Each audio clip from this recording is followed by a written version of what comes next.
অমর একুশে বইমেলায় বন্ধ হয়নি নিষিদ্ধ পলিপ্রোপাইলিন বা টিস্যু ব্যাগের ব্যবহার।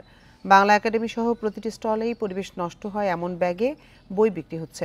অথচ মেলার শুরুতে এসব ব্যাগ ব্যবহারে নিষেধাজ্ঞা দেয় পরিবেশ অধিদপ্তর ও বাংলা একাডেমি। ষষ্ঠ দিনের মেলা, তাও আবার বৃহস্পতিবার। বিকেল হতেই আনাগোনা শুরু পাঠক দর্শনার্থীদের। তাদের কেউ কেউ পছন্দের লেখকের বই খোঁজে নিচ্ছেন, কিনছেনও। তবে বেচা বিক্রি এখনো তেমন জমেনি। ক্যাথার থেকে দর্শনার্থী বেশি, মানে মেলার গত বছরের তুলনায় আর কি। তো আমরা আশাবাদী যে এবার মেলা খুবই ভালো হবে। মেলায় এবার থ্রিলার, উপন্যাস, অনুবাদের বইয়ের চাহিদা বেশি। আছেন রাজনৈতিক বিশ্লেষণ ও ইতিহাসের বইয়ের পাঠকও। মানুষ বই কেনে না, সবখানেই যাই দেখেন বেশিরভাগ মানুষের কিন্তু হাত খালি। বিভিন্ন কালচারের লেখকদের দৃষ্টিভঙ্গি সম্বন্ধে অনেক কিছু জানতে পারছি।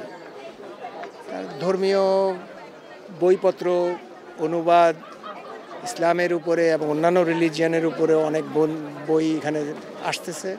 এবারের বইমেলায় পলিথিন ও পলিপ্রোপাইলিন ব্যাগের বদলে পরিবেশ বান্ধব কাগজ, কাপড় ও পাট জাতীয় ব্যাগ ব্যবহারের নির্দেশনা দেয়া হয়। তবে এই নির্দেশ মানছেন না কেউই। মেলার আয়োজক বাংলা একাডেমির স্টলেই নিষিদ্ধ পলিপ্রোপাইলিন বা টিস্যু ব্যাগের ব্যবহার। সেই সাথে অন্য সব স্টলেও একই ব্যাগের ব্যবহার দেখা গেছে। ডিস্ট্রয়েবল, মাটির সঙ্গে যেটা মিশে যায় সেরকম আমরা এক ব্যাগ, টিস্যু জাতীয় ব্যাগ আমরা সরবরাহ করছি এবং অন্যদেরকেও আমরা এটা ব্যবহার করার জন্য আমরা অনুপ্রাণিত করছি। আমাদের যে তথ্যকেন্দ্র আছে, তথ্যকেন্দ্র থেকে বরাবরই এ বিষয়ে নির্দেশনা দেওয়া হচ্ছে।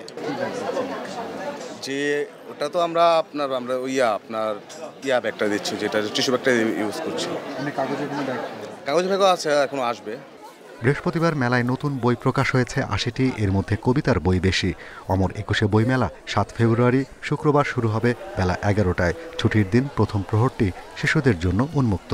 এ সময় শিশু চত্বরে প্রতি বছরের মতো থাকছে সিসিমপুরের আয়োজন।